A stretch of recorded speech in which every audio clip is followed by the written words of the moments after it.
नमस्कार दोस्तों, मैं अमित मलिक और चलते हैं आज के चार्ट पे। तो अपना वही हम इसमें से समझेंगे कि 5 मिनट ओपन कैंडल जो हमारी होती है उसके हाई लो को तोड़ के कैसे हम कोशिश करते हैं कि हम एक अच्छा रिटर्न ले सकें। मगर उससे पहले एक बात करते हैं। अगर आप एक बिगिनर हैं तो बेटर है कि आप ये सीखें कि कम इन्वेस्टमेंट पे हाई रिटर्न कैसे आता है। क्योंकि आप अगर एक बड़ा अमाउंट लेते हो और उस पर आप थोड़ा थोड़ा रिटर्न लेके सोचते हो बहुत अच्छा कर रहे हो, तो इसमें ज़्यादा दिन सर्वाइव नहीं कर सकता इंसान। मान लो आपने 1 लाख 2 लाख जो भी, मान लो 5 लाख से स्टार्ट करते हो आप, और आपको कहीं पे 10 पॉइंट 15 पॉइंट मिल रहे हैं, ठीक है, 2 3 5% आपको मिल गया। आप बड़े खुश कि यार 1 लाख लगाए थे या 5 लाख लगाए थे और आपने यार 20,000 आ गए।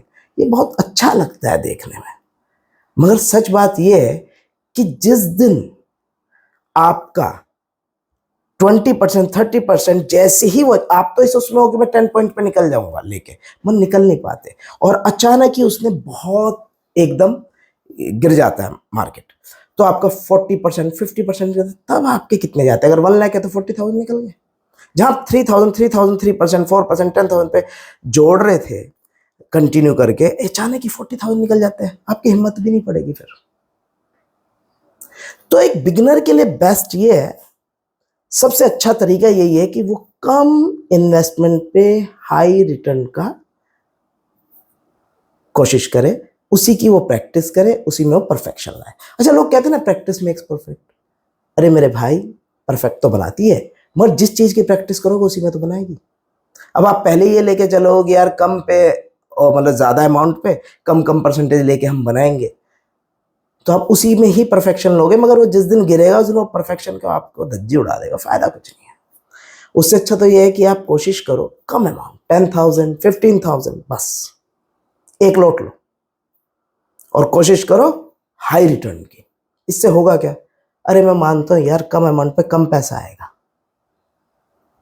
मगर सरवाइव तो करोगे। किसी चीज को सीखने के लिए एक लंबा समय चाहिए, टाइम चाहिए, उसमें रुक तो पाओगे।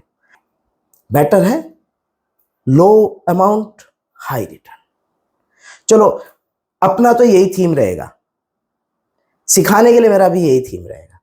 तो आज हमने सिर्फ 1 लॉट और एक आध बार 2 लॉट लिए होंगे और ट्रेड किया, और वो जो भी मैंने स्ट्रेटेजी यूज की, जिस तरह से वो 5 मिनट ओपन, मेरे पहले बहुत चार्ट पड़े हैं जिन पे मैंने दिखाई है, उसे हम आज फिर देखते हैं कैसे आज किया, उसे आप समझिए। तो दोस्तों, इसमें आज हमारा ये रहा 5,327 का, और मैं एक लॉट ही जनरली करता हूँ, कभी कभी 2 भी हो जाते हैं, बट मैं इसमें पैसे ही इतने डाल के नहीं रखता अमाउंट। मैं जब आज इसमें से विड्रॉ कर दूंगा, फिर रखूंगा ही मैं इसमें बहुत कम पैसे। जैसे आपको मैं बताऊं,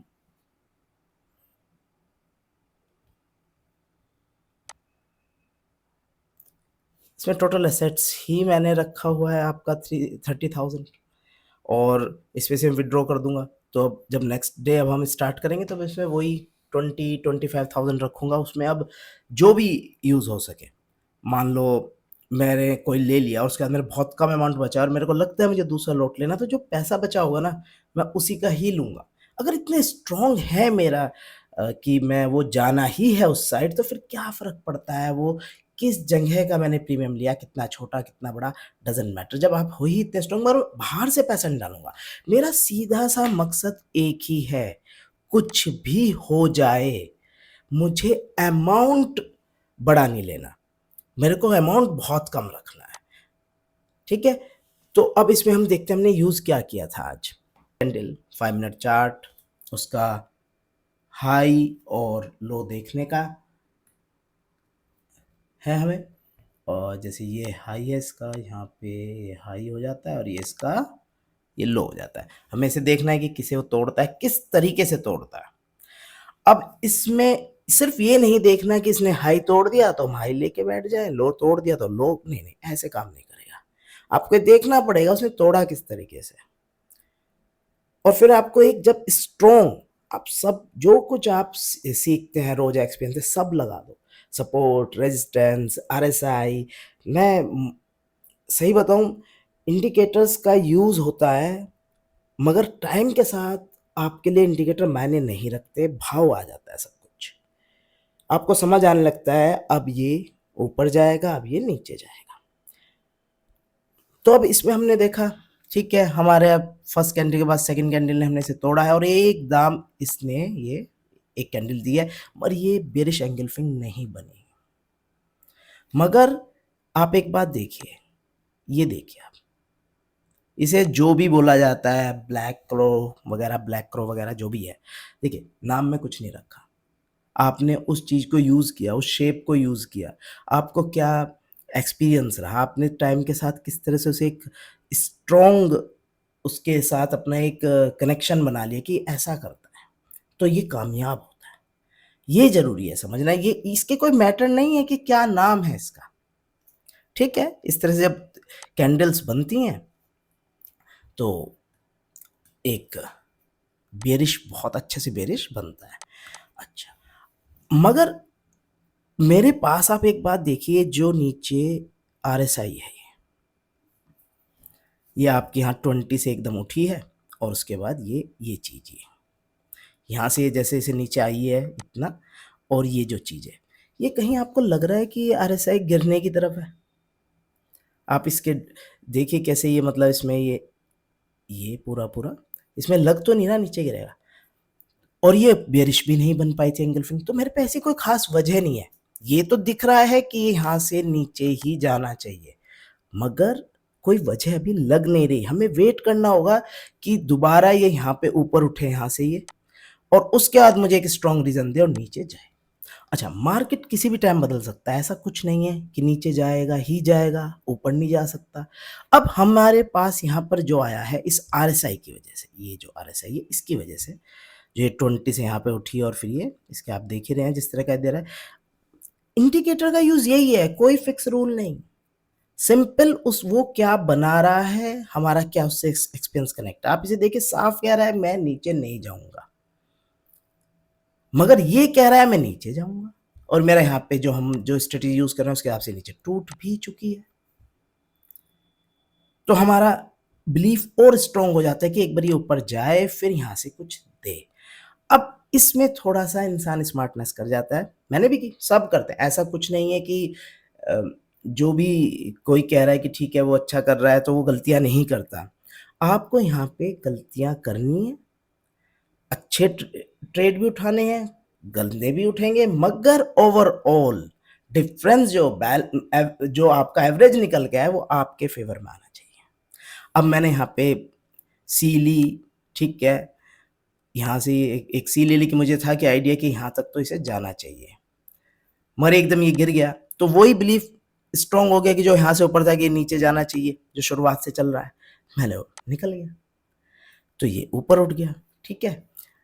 अब फिर वही कि नहीं यार थोड़ा और ऊपर जाना चाहिए, और ये फिर नीचे गिर गया। इन सब में होते होते आपकी एक दो सीईपी हो जाती है, और यही आपको करना है कि अपने को एक्सपीरियंस के साथ बार बार प्रैक्टिस करके करना है कि आप गलत ट्रेड कम से कम लो। ऐसे नहीं मैंने यहाँ बहुत सारे ले दिए, मगर हाँ एक दो हुआ है, गलती हुई यहाँ पे, कोई बात नहीं, मगर मैं ये श्योर था कि जाना फाइनल नीचे है, सिर्फ मैं ऊपर जाने तक वेट करना चाहता था, मगर मेरा बिलीफ बहुत स्ट्रॉन्ग सा नीचे जाएगा, इसलिए जरा से गिरते ही मैं रुक नहीं पाया ऊपर तक। ठीक है, कोई नहीं, थोड़ा बहुत चलता है। अब ये यहाँ पे आए, ये देखिए एक सेकेंड, अब ये यहाँ पर एक कैंडल, और ये सीधी सीधी आपकी ये कैंडल, यहाँ पे जैसे ही ये क्लियर हुआ इस जगह मैं श्योर हो गया अब ये पक्का नीचे जाएगा। ये ऊपर भी टच हो चुका, ठीक है, यहाँ पे एकदम पीली, ये नीचे निकला, ठीक है, आपका ये निकला। अब जैसे ही ये यहाँ आता है इस जगह, मैं करीब करीब 25 से 30% पैसा बना चुका हूँ, और ये जो हमने यहाँ पे एक चैनल देखा, इसमें साफ दिख रहा है कि अच्छी खासी वॉलेटिलिटी रही है इसमें, तो हो सकता है यहां से उठ के ऊपर चला जाए, और हो सकता है यहां से उठ के नीचे चला जाए। ओवर ट्रेडिंग का जो कॉन्सेप्ट है ना, वो ये है कि आप ज्यादा ट्रेड मत करो, मगर मेरा इस मानना कुछ अलग है। इसमें आप ट्रेड तो करो, जब भी आपको गलत लाइन निकल जाओ, एक बिलीफ के साथ काम करो, मगर जब भी गलत लगे निकल जाओ, कोई जरूरी नहीं वहां रुकना। मगर आपके पास जब 30% अमाउंट आ गया है, आपने जो भी इन्वेस्टमेंट लेके चल रहे हो, 25,000 आप लेके चल रहे हो, 5,000 रुपीज आप पे आ गए हैं, 6,000 रुपीज आ गए हैं, तो अच्छा वहां से निकल जाओ। अब अगर आप ट्रेड करते हो तो मैं उसे ओवर ट्रेडिंग मानता हूं। अब मैं जब इस चैनल की वजह से अब इस चैनल की वजह से क्लियर हो चुका था कि इसमें देखो वॉलेटिलिटी तो इसमें आनी है, मगर ये नीचे जाना है, ठीक है, मुझे यहाँ तक एक अपना टारगेट मेरा कंप्लीट हो चुका है। और उसके बाद आप इसे देखिए, ये साफ कह रहा है भाई साहब मैं 100 पर भी जा सकता हूँ, और मैं नीचे अगर एकदम गिरा तो भी शायद मैं उठ जाऊं या फिर मैं नीचे चला जाऊं, कुछ भी हो सकता है। तो भाई साहब जब मेरे पास अब आ गए हैं यहाँ पे, अपना मेरा टारगेट आज का पूरा हो गया है, मैं अब इससे ज़्यादा ट्रेडिंग नहीं करूंगा। मैं एग्जैक्ट 12 o'clock अपना ट्रेड बंद करें और निकल गया। तो दोस्तों देखो, एक तो किसी से कभी टिप मत लो अगर आपको वाकई में ट्रेडिंग सीखनी है। कोई जरूरत नहीं है किसी भी तरह की ट्रेनिंग की। भाई साहब इतना कुछ है आपके पास, इतना यूट्यूब, इतना इंटरनेट, चैट जीपीटी, कितना कुछ है मेरे भाई आपके पास मटेरियल इकट्ठा करने। पढ़िए, अपनी एक्सपीरियंस लीजिए, प्रैक्टिस कीजिए, प्रैक्टिस प्रैक्टिस प्रैक्टिस। बस यही एक चीज़ है जो आपको एक ट्रेडर बना सकती है। चलो फिर मिलते हैं जल्दी, फिर नेक्स्ट वीडियो में। Okay, thank you, bye bye.